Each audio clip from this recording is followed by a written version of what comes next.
ನಮಸ್ಕಾರ ಸ್ನೇಹಿತರೆ, ಯೇಸು ಪ್ರಪಂಚಕ್ಕೆ ಸ್ವಾಗತ. ನಾನು ಸುಮ್ಮ, ನಾನು ಚೆನ್ನಾಗಿದ್ದೀನಿ. ನೀವೆಲ್ಲ ಹೇಗಿದ್ದೀರಾ? ನೀವು ಚೆನ್ನಾಗಿದ್ದೀರಾ ಅಂತ ಅಂದ್ಕೊಂಡಿದ್ದೀನಿ.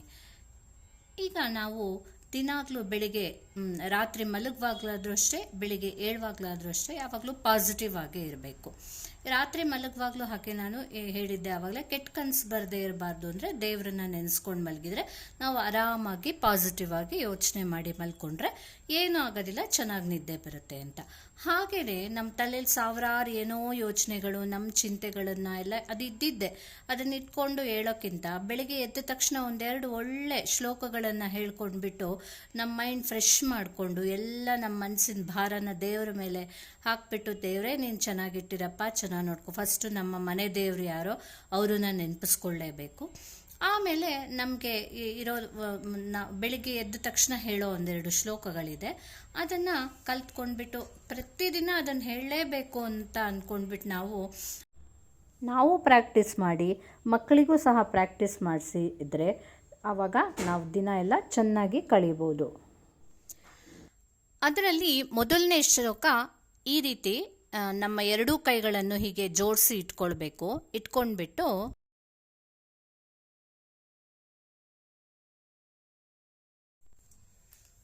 ಕರಾಗ್ರೇ ವಸತೆ ಲಕ್ಷ್ಮೀ, ಕರಮಧ್ಯೆ ಸರಸ್ವತಿ, ಕರಮೂಲೆ ಸ್ಥಿತೆ ಗೌರಿ, ಪ್ರಭಾತೆ ಕರದರ್ಶನಂ ಅಂತ ಹೇಳ್ಕೊಳ್ಬೇಕು. ಅಂದರೆ ಈ ಶ್ಲೋಕದ ಅರ್ಥ ಏನು? ಕರಾಗ್ರೇ ವಸತೆ ಲಕ್ಷ್ಮಿ ಅಂದರೆ ಏನು? ಕೈಯ ಮೇಲ್ಗಡೆ ಲಕ್ಷ್ಮಿ ವಾಸ ಮಾಡ್ತಾಳೆ. ಕರಮಧ್ಯೆ ಸರಸ್ವತಿ ಅಂದರೆ ಕರದ ಮಧ್ಯದಲ್ಲಿ ಸರಸ್ವತಿ ಇರ್ತಾಳೆ. ಕರಮೂಲೆ ಸ್ಥಿತೆ ಗೌರಿ ಅಂದರೆ ಕೈಯ ಕೆಳಗಡೆ ಗೌರಿ ವಾಸ ಮಾಡ್ತಾಳೆ. ಹಾಗಾಗಿ ಪ್ರಭಾತೆ ಕರದರ್ಶನಂ ಅಂದರೆ ಬೆಳಿಗ್ಗೆ ಎದ್ದ ತಕ್ಷಣ ಕೈಯ ದರ್ಶನ ಮಾಡಬೇಕು. ಇದರ ಅರ್ಥ ಏನು?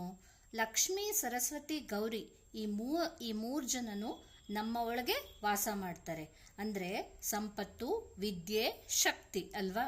ಈಗ ಲಕ್ಷ್ಮಿ ಸಂಪತ್ತನ್ನು ಪ್ರತಿನಿಧಿಸಿದ್ರೆ, ಸರಸ್ವತಿ ವಿದ್ಯೆನ, ಹಾಗೆ ಗೌರಿ ಶಕ್ತಿನ ಅಂದರೆ ಶಕ್ತಿ ದೇವತೆ. ಹಾಗೆ ಸೊ ಈ ರೀತಿ ಎಲ್ಲ ಈ ಮೂರು ಪವರು ನಮ್ಮಲ್ಲೇ ಇರುತ್ತೆ. ಅದನ್ನು ಜಾಗೃತಗೊಳಿಸ್ಕೊಳ್ಬೇಕು. ಬೆಳಿಗ್ಗೆ ಹೇಳ್ತಿದ್ದಂಗೆ ನಮ್ಮ ಕೈನ ನಾವೇ ನೋಡಿಕೊಂಡಾಗ ಈ ಮೂರು ನಮ್ಮಲ್ಲಿರೋ ಪವರು ಜಾಗೃತ ಆಗತ್ತೆ. ಹಾಗಾಗಿ ನಾವು ಈ ರೀತಿ ನಮ್ಮ ಕೈಯನ್ನು ನಾವೇ ನೋಡ್ಕೊಳ್ಬೇಕು.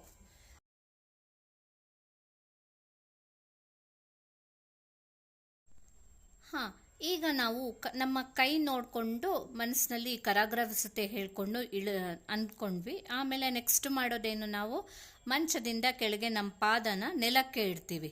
ಆಗ ಹೇಳ್ಕೊಳ್ಬೇಕಾಗಿರೋ ಇನ್ನೊಂದು ಶ್ಲೋಕನ ಈಗ ಹೇಳ್ಕೊಡ್ತೀನಿ. ಈ ಎರಡನೇ ಶ್ಲೋಕ ಭೂಮಿ ತಾಯಿಯ ಮೇಲೆ ಇದೆ. ಅವಳು ಸಹ ವಿಷ್ಣು ಪತ್ನಿ. ನಾವೆಲ್ಲ ಕಡೆ ನೋಡ್ತೀವಿ ಶ್ರೀದೇವಿ, ಭೂದೇವಿ ಅಂತ ಹೇಳಿ ಇಬ್ಬರನ್ನು ಆ ಕಡೆ ವಿಷ್ಣುವಿನ ಪಕ್ಕ ಕೂರಿಸಿರ್ತಾರೆ. ಸೊ ಹಾಗಾಗಿ ಅವಳು ಸಹ ವಿಷ್ಣು ಪತ್ನಿ. ಸಹನೆಗೆ ಇರೋ ಇನ್ನೊಂದು ಹೆಸರೇ ಭೂಮಿ ತಾಯಿ ಅಂತ ಹೇಳ್ಬೋದು. ಒಂದು ಒಳ್ಳೆ ತಾಯಿ ಇದ್ದರೆ ಅವಳಿಗೆ ಒಂದು ಎಕ್ಸಾಂಪಲ್ ಕೊಡ್ಬೋದು, ಅದನ್ನ ಎಕ್ಸಾಂಪಲ್ ತಗೊಳ್ಬೋದು ಅಂದರೆ ಅದು ಭೂಮಿ ತಾಯಿ. ಅವಳು ಬಿಟ್ಟರೆ ಇನ್ಯಾರು ಸಹ ಆ ಸಹನೆಗೆ ಒಂದು ಎಕ್ಸಾಂಪಲ್ ಕೊಡಲಿಕ್ಕೆ ಸಾಧ್ಯನೇ ಇಲ್ಲ. ಅಷ್ಟು ಅವಳು ಮಕ್ಕಳು ಮಾಡೋ ನಾವುಗಳೆಲ್ಲ ಅವಳು ಮಕ್ಕಳು ಅಂತ ಅಂದ್ಕೊಂಡ್ರೆ ನಾವು ಮಾಡೋ ಎಲ್ಲ ಕೆಟ್ಟ ಕೆಲಸಗಳನ್ನು ಕ್ಷಮಿಸ್ತಾಳೆ ಅವಳು.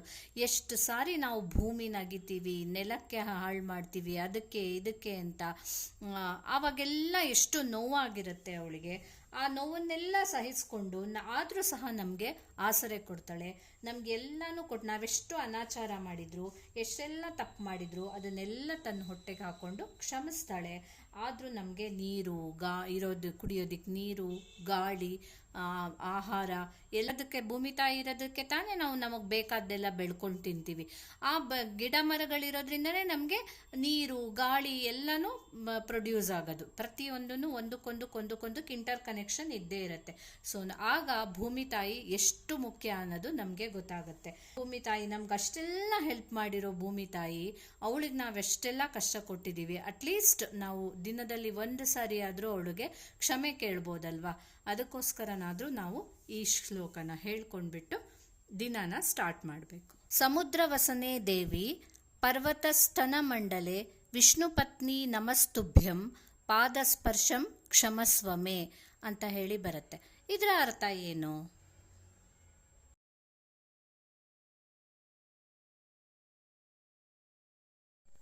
ಸಮುದ್ರ ವಸನೆ ಅಂದರೆ ಇಡೀ ಸಮುದ್ರನೇ ತನ್ನ ವಸ್ತ್ರವನ್ನಾಗಿ ಧರಿಸಿರುವವಳು ಅಂತ. ಸಮುದ್ರ ವಸನೆ ದೇವಿ.